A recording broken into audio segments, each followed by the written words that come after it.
I'm going to speak today a little bit about openness, because openness is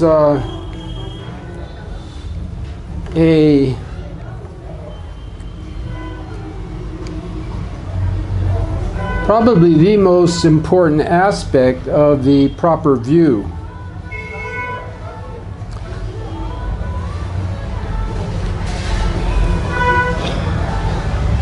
The Dharma doesn't work as a closed system. And my shutting the door is not a pun. Just to keep the traffic noise down below.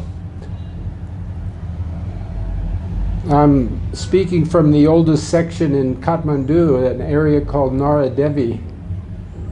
And it's intensely crowded with the indigenous people of Nepal, the Newaris.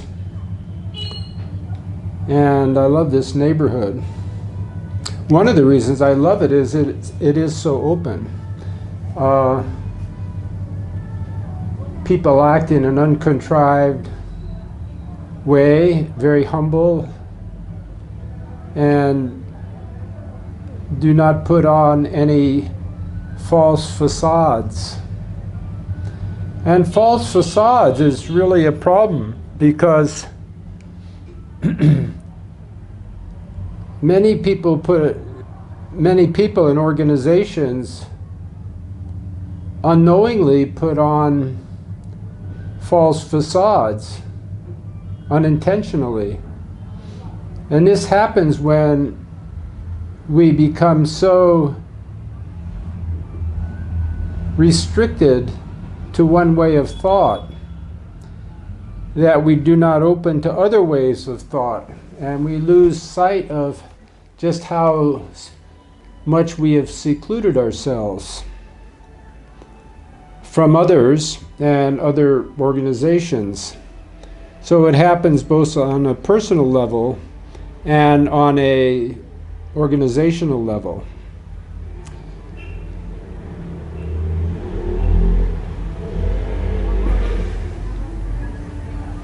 His Holiness the Dalai Lama uses a dog as an example to illustrate just how important it is to be open and warm-hearted and friendly towards others. He says that in Dharamsala, where his temple is in North India, in Himachal Pradesh, there are loads and loads of dogs all over. It's quite an interesting phenomenon. I'm going to digress for a moment to speak about dogs, because mountain dogs are notoriously vicious and territorial. When I visited Ladakh, I promptly got bit by a dog. And then the hotel owner told me that one of his workers on the way home a few evenings before got attacked by a group of them and almost died. But mountain dogs are notoriously territorial and generally unfriendly. But His Holiness the Dalai Lama's temple is in a very mountainous region of Himachal Pradesh in North India. And there's tons of dogs, and are all so friendly, with very, very few exceptions. They're big, warm-hearted, friendly beasts. There was this one, when I first went to Dharamsala, I found out firsthand about this. When I was sitting meditating one of the first or second days at the temple there, I was sitting outside the temple meditating, and a dog that looked very much like a Weimaraner that wasn't came up and started licking my hand and giving me so much affection. And then I came to find out that it wasn't anything unusual, that the dogs in Dharamsala all very, very loving and friendly, and seldom has anybody ever been bitten there. And His Holiness the Dalai Lama says that, you know, people can learn a lot from dogs and their behavior. And he says that if you see a dog that is mean to other dogs and wants to be the top dog, no pun intended, top dog, well, the other dogs will let it be top dog. And they'll just say, you want to be top dog? Well, you be top dog by yourself. And so that dog doesn't have any friends.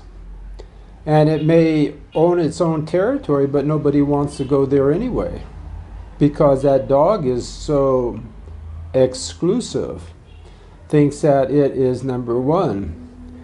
And then none of the other dogs want to play with it or associate with it.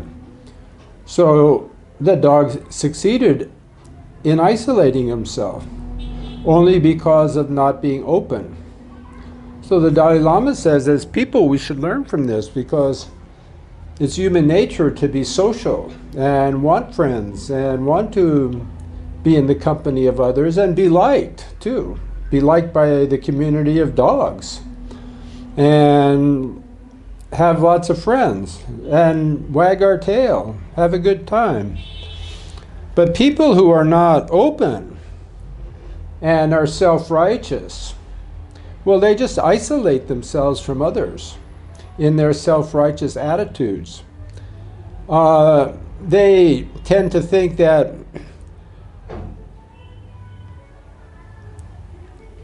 their self-righteousness is of the nature of, I'm great compared to others.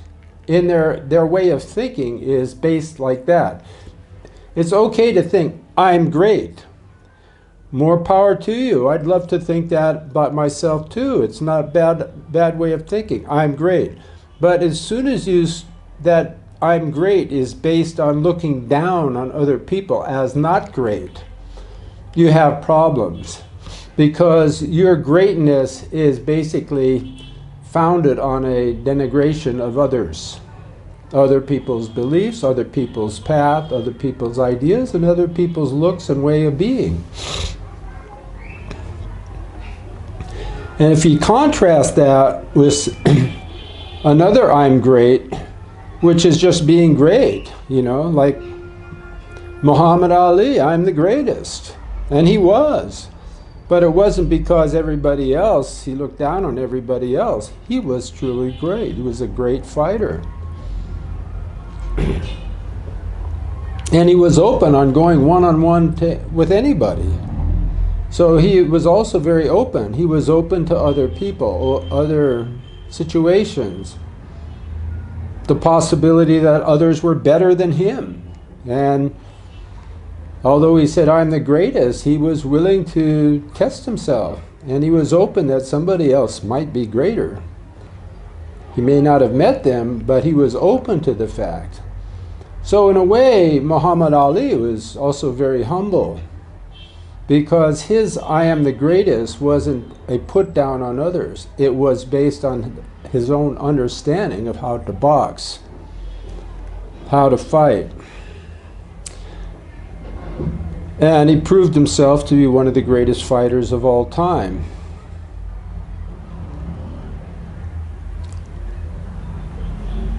In the same way as people, we cannot just be self-righteous and think that we're good, but because other people are no good. We're good compared to other people. This isn't true goodness at all. True goodness is not linked with something it's standing in relationship to. And in fact, just the opposite. True goodness is very open and accepting and compassionate and loving towards those who are not so good, who may not have as much understanding and vision and intelligence and so forth. So this can be likened to a dog that's bigger and more fierce and more beautiful and more rugged than any of the other dogs. But this big, fierce, rugged dog is very warm-hearted to the other dogs. So, because he's open and loving towards the other dogs look up to his fierce, rugged, good looks and want to associate with him, want to look up to that dog, want to be around that dog, and that dog has lots of friends, although he's far superior to the other dogs. And the reason that is that dog, he knows how powerful he is, how much he can fight, how much he can win in anything, how much territory he could control. But he doesn't set this up against anyone else. He doesn't think, well, I'm great, but they're small. Instead, he thinks, I like those other, they have their way too, and I like to be liked.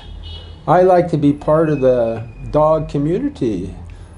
I want to be warm and loving, and I want to be loved too. So that dog, as superior as he is, he doesn't base his superiority on the basis of how he compares to others, like they're no good, but I'm great. So because he doesn't do this, other dogs love him and, want to be around him.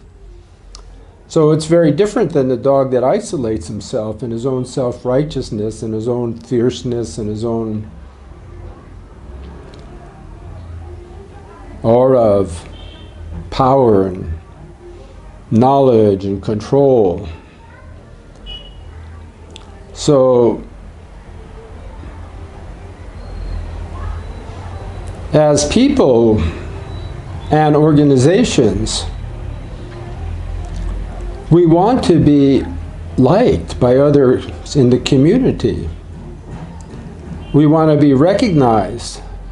And if we don't recognize others and realize that they are as important to us as we are to them, and seek to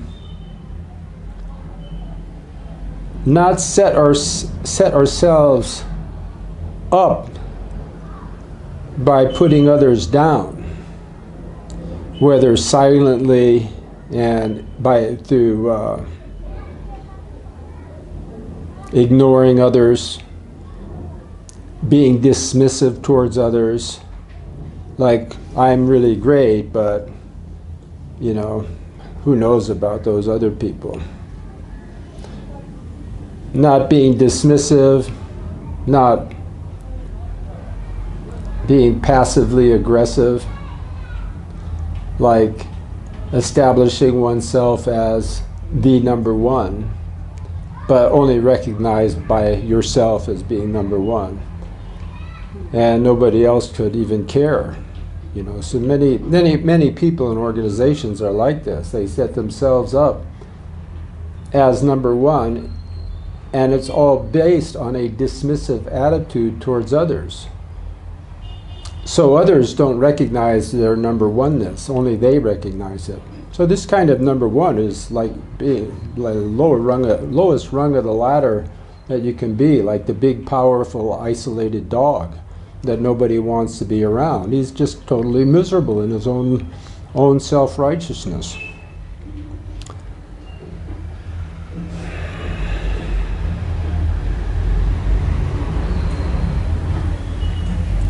So when we struggle to be number one, or we want to be the best at what we do, it just should be for the sake of being the best, not in comparison to others, or not at the expense of others. Even in our thought, it shouldn't be at the expense of others.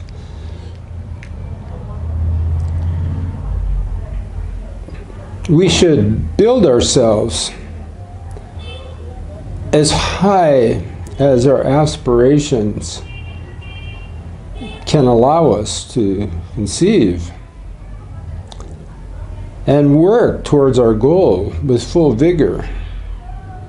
But we should be open all the time.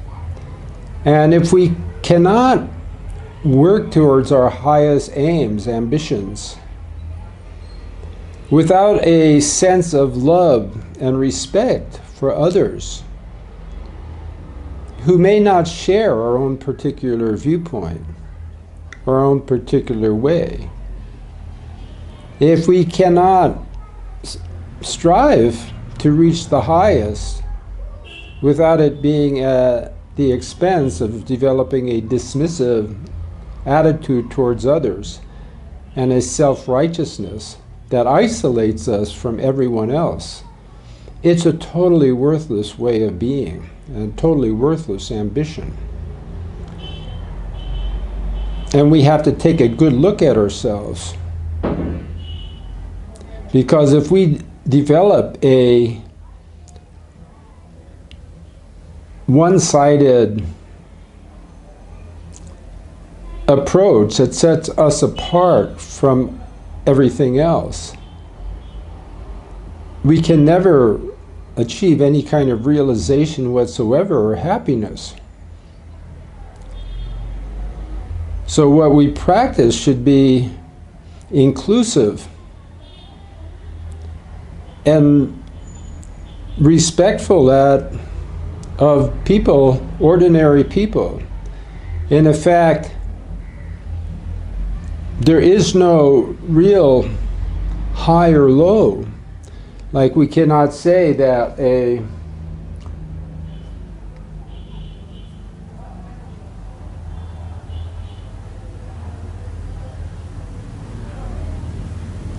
common person is less worthy and less benighted than we are. We may fit ourselves into a certain form that that person doesn't. And we may think that perhaps we're in a college or something and that person isn't, that we're somehow superior to that person, or that we have a certain job that's recognized as a good occupation and so forth. Well, that's fine, you know. If we're the top scientist or whatever in our field and it makes us happy, that's great. But if it's developing a dismissiveness towards others, there's something wrong with our approach, and we have to work on ourselves to uproot it. And so whether we're an organization or an individual, we have to check our attitude as we climb to the top to recognize the fullness of our aspirations and ambitions, that in the process we don't lose sight of the common person and our respect for them and our love for them and our warm-heartedness towards them. Because if we don't, we'll be like the isolated dog who, yeah, he may be the top dog, but nobody pays any attention to him, and he's miserable in his loneliness and isolation. So that concludes this talk on openness. Be open with everybody and accepting and loving towards everybody. And if you notice an attitude that's otherwise creeping in, uproot it. Amitofo.